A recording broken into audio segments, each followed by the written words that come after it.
All right, well, I got to tone down the Zimmerman stuff like I was saying. I'm thinking about it when I'm asleep.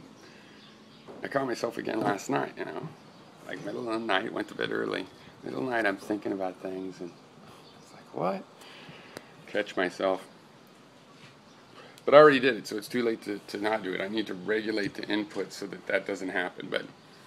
So I'm going to talk about what I was thinking. And basically, it's just how much in a peg hole, do I want, man? Do you want to put me, everybody, it's like, you were the kind of person that wouldn't blame, a minority for being racist. It's funny, because I was there in college, I remember, arguing with this woman, this incredibly beautiful Latino chick. Should have just been saying, you're right, you're totally right. But anyway, I was all, of course you can be racist and be a minority and all these things. Yes, there's institutional racism, but that doesn't mean there's not individual racism. And, a lot of similar things. I mean, I was pretty liberal. You could say anti-FBI, but not really. I've always had some sympathy for what they do at the CIA. Different issue. But anyway, but when they had campus interviews for the FBI and all the liberals are like blocking the way in, I went up there and I'm like, what are you blocking the way in? Let these people in there.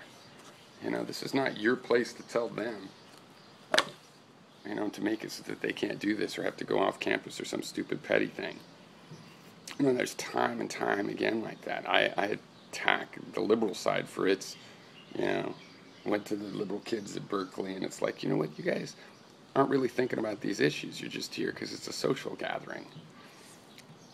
And had these kinds of arguments. And now I deal with people that are like, well, you obviously a knee-jerk this way. You fit into this weird-shaped peg that I have ascertained. Everybody either fits into it or into my peg, and you don't fit in my peg, you must process of elimination.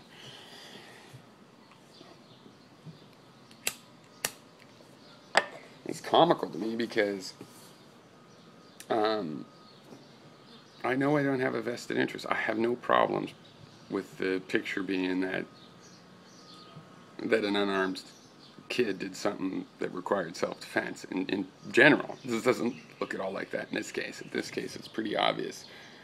Even all the weird stuff that we don't know about up to that minute. One thing we know is from the start of the fight to the end of the fight, it moved around. So George saying he was pinned, that he must have misspoke. He moved around. We should get from George a blow-by-blow at some point of how this worked. He should remember that fight moved 40 feet. We have multiple witnesses saying that the sounds moved around. We have at the corner that woman, I think witness 11, saying she was sure she heard the argument turning into the screams and the scuffle, and that moved from the T area down to where it ended. Okay, so it moved around. So yeah, it's possible that the confrontation happened at the T and moved. It's just that's not what George says happened. That's the problem. Now, Trayvon was within every right to stop running and go, hey, what are you following me for? I think George probably tried to apprehend him. They had a struggle fight. But George knows that a struggle fight has opportunities to run back to your truck and all kinds of things. And that he didn't do that. So he thought he had a better story. Now, it's funny because it's all possible that George is just making himself look bad. And it really was self-defense anyway. That's the problem with liars, is often they lie about things they don't need to lie about. They create obfuscations that are unnecessary. And they create a story they think sounds better, but they're just so stupid they don't know that the truth sounded better. Or the truth sounded like, oh, you're going to get in a little bit of trouble, and they tried to go for the no trouble at all thing. But what are you supposed to do? You can't follow a kid into the dark, kill him, say it's his fault, not have a good story, and we just go, you know what, whatever. Probably, however it does work out, is probably in your favor. I mean, that's not going to work.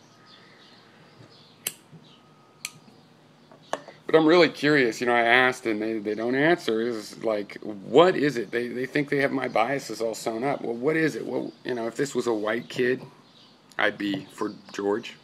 If George was black, I'd be for George. What would it take, you think, for me to change my opinion, just changing some superficial thing like that? Because I don't think anything could, except for the facts of who's, what, where, and what they've said and how it must have really gone different from that.